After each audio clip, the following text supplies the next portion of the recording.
कहते हैं निरोगी काया हर दिन नई उड़ान का सहारा। नमस्कार सभी को। जिस तरह सबको अच्छा लगता है कि खुद नीट एंड क्लीन रहें, उसी तरह से सबको ये भी अच्छा लगता है कि हमारा सराउंडिंग भी बहुत नीट एंड क्लीन रहे। करेक्ट। सराउंडिंग की बात कहें तो जहाँ हम रहते हैं, जहाँ हम आते जाते हैं, जिस रास्ते से गुज़रते हैं, यूँ कहो तो घर के बाहर, जहाँ हमारा बिज़नेस है, ऑफिस एरिया, बिज़नेस एरिया, आसपास का सराउंडिंग पूरा एरिया, जहाँ जहाँ हम आते जाते हैं वो नीट एंड क्लीन दिखे तो बहुत ही अच्छा लगता है। मेरे इस विचार से आप सभी सहमत होंगे।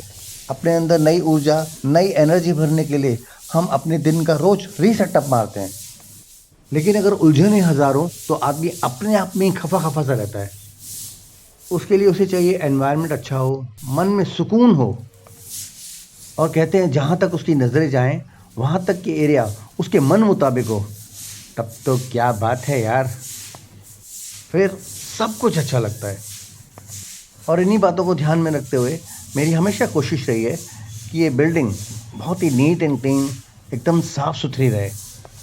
टाइम टाइम पे वॉचमैन से, टाइम टाइम पे स्वीपर से क्लीनिंग तो करवाता ही रहता हूँ, लेकिन इस बार मैंने महसूस किया कि हल्की फुल्की क्लीनिंग से इस बार शायद काम नहीं चलेगा। तो इस बार मैंने प्राइवेटली, जैसा कि आप वीडियो क्लिप में देख ही रहे हैं, कि अच्छी तरह से क्लीनिंग करने की ठान ली। और ऐसे में सबसे पहले बिल्डिंग के ग्राउंड का नंबर लगाया और इसमें पहले ब्लीचिंग पाउडर यूज़ करते हुए बिल्डिंग के कोने कोने से साफ़ करवाया, और उसके बाद में बहुत अच्छे से साफ़ करवा के, पानी से धुलवा के, उसके बाद फिर से सर्फ, डिटर्जेंट पाउडर वगैरह यूज़ करते हुए बिल्डिंग के हर कोने से बहुत ही अच्छे तरह से रगड़ रगड़ के साफ़ करवाया, ताकि एकदम बहुत ही अच्छे से क्लीनिंग हो सके, हर तरह की चिकनाई दूर हो जाए। और पूरी बिल्डिंग बाहर तक बहुत ही अच्छे से साफ़ करवाने के बाद, जैसा कि आप वीडियो क्लिप में देख ही रहे हैं, फिनाइल से फिर से क्लीनिंग करवाया। आप सभी तो जानते ही हैं कि बिल्डिंग के पैसेज के दोनों तरफ गाड़ियां हमेशा पार्क रहती हैं, और डेली रूटीन में टू व्हीलर्स के नीचे की क्लीनिंग ज़्यादा संभव हो नहीं पाती। तो इस बार हर तरह से क्लीनिंग करना बहुत ही ज़्यादा ज़रूरी हो गया था। और ऐसे में टू व्हीलर्स के पार्किंग होने के कारण से कई बार उनके नीचे जो ऑयल टपकता है, उसकी चिकनाई का तो क्या ही कहना, ग्राउंड स्लिपरी मोड में ही कन्वर्ट हो जाता है। ऐसे में मैं सबसे रिक्वेस्ट करूंगा कि वो अपनी अपनी गाड़ियों की सर्विस टाइम पे करवा लें, ताकि ग्राउंड में ये स्लिपरी मोड का इशू तो बिल्कुल ना आए।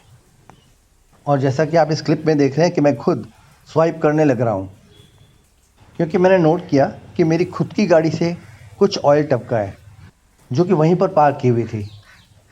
कहते हैं किसी को अगर आप फिंगर पॉइंट आउट करते हो तो सबसे पहले 3 फिंगर्स अपनी तरफ ही फिंगर पॉइंट आउट होती है। तो ऐसे में मैंने ये देखा और इस चीज़ को समझकर एक्टिवली इस इशू को क्लियर किया। यूँ तो ये वीडियो क्लिप सिर्फ 4-5 मिनट की दिखेगी आपको, लेकिन ये ग्राउंड का क्लीनिंग लगभग 2.5 से 3 घंटे तक कंटिन्यू चला। उसके बाद में रिज़ल्ट आपके सामने दिख ही रहा होगा। शायद बहुत ही कम लोग जानते होंगे कि ये काम 22 ऑफ जुलाई ट्यूसडे के दिन के टाइम किया गया।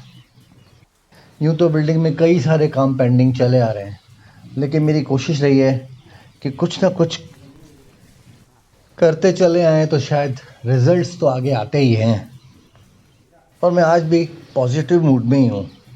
ये ग्राउंड क्लीनिंग के बाद में लिफ्ट क्लीनिंग का भी नंबर लगा हुआ ही है, जो कि आप नेक्स्ट क्लिप में ज़रूर देख पाएंगे। और अब आप जिस तरह से देख पा रहे हैं इस क्लिप में कि किस तरह से मेहनत की हुई है, तो मैं समझता हूँ कि इतनी मेहनत के बाद में, इतना क्लीनिंग के बाद में, आप सब लोग भी एक बार तो कोशिश करेंगे कि अपने ग्राउंड को क्लीन रखें, अपनी बिल्डिंग को क्लीन रखें, अपने सराउंडिंग को क्लीन रखें, अपने फ्लोर को क्लीन रखने की कोशिश करें, कचरा ना फेंकें, और किसी भी तरह से कोई भी इशू ना आने दें। क्या आप सबका ये फ़र्ज़ नहीं बनता कि अपनी फ्लोर का एटलीस्ट ध्यान रख सकें, अपनी सराउंडिंग बहुत ही क्लीन रख सकें? स्वीपर क्लीनिंग के बाद में खुद भी ध्यान रखें। Thank you.